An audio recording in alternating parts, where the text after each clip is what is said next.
You have been called to this kingdom for such a time as this. Esther 4:13-14. Glendale, Orees. He stood in the empty locker room at State Farm Stadium, trying to make sense of it all.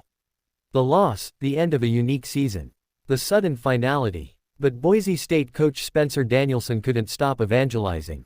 It's so much more than proving you belong after a closer than it looked 34-14 loss to Penn State in the college football playoff. This is about proving what you're doing works, even if it doesn't fit in a now cash-based sport quickly losing its soul. We're different, Danielson said. What we are doing here is not happening in college football. Now he's getting lathered up. Now, after inviting USA Today Sports to spend the weekend with his team to see their process of equal parts coaching, development, accountability, and yes, love, the unraveling of college football is coming into focus. He can't hold back anymore. You've got coaches and programs and administrations that now have golden handcuffs. They're beholden to the money, Danielson said. They've changed what they believe to win games. They don't want to, but everyone else is doing it. So what choice do they have? He pauses and runs his hands through his neatly brushed hair. He's 36, and has been a head coach for all of 13 months, but believes deeply that he has been called to this moment, with this program. There's a plan for everyone, he says. When it's placed so plainly in front of you, there's no alternative. Once you do that, once you change what you believe as a coach and a person, Danielson continues, you can never go back. Because you'll have to change everything.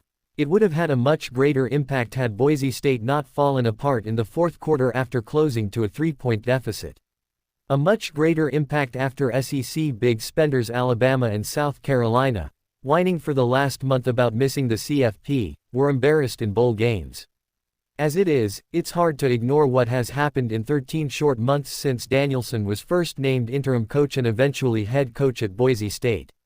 They've won back-to-back Mountain West Conference championships for the first time in school history, and returned to national relevance for the first time in a decade.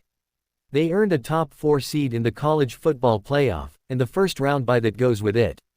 They had a Heisman Trophy runner-up in star tailback Ashton Jeanty, who came within 28 yards of Barry Sanders' immortal single-season rushing record of 2,628 yards.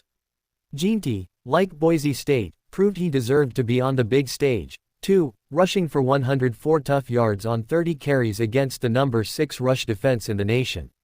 Long after the game, Penn State coach James Franklin found Jeanty as he walked from the Broncos locker room. He reached out and grabbed Jeanty's hand and held tight. This is real and tangible, everyone. A direct reflection of investing emotionally and physically over financially, and laying out a clear path to success on and off the field.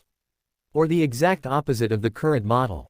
Make no mistake, this isn't about refusing to pay players.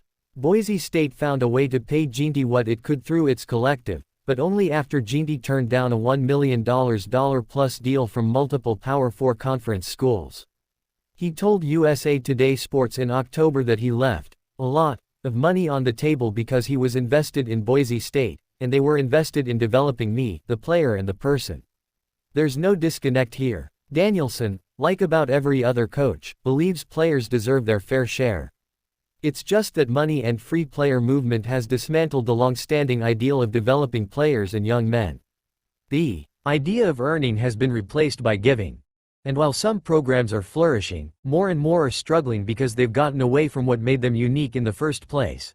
Now we have players suing coaches and collectives for broken deals, and collectives refusing to pay players who don't perform or refuse to play.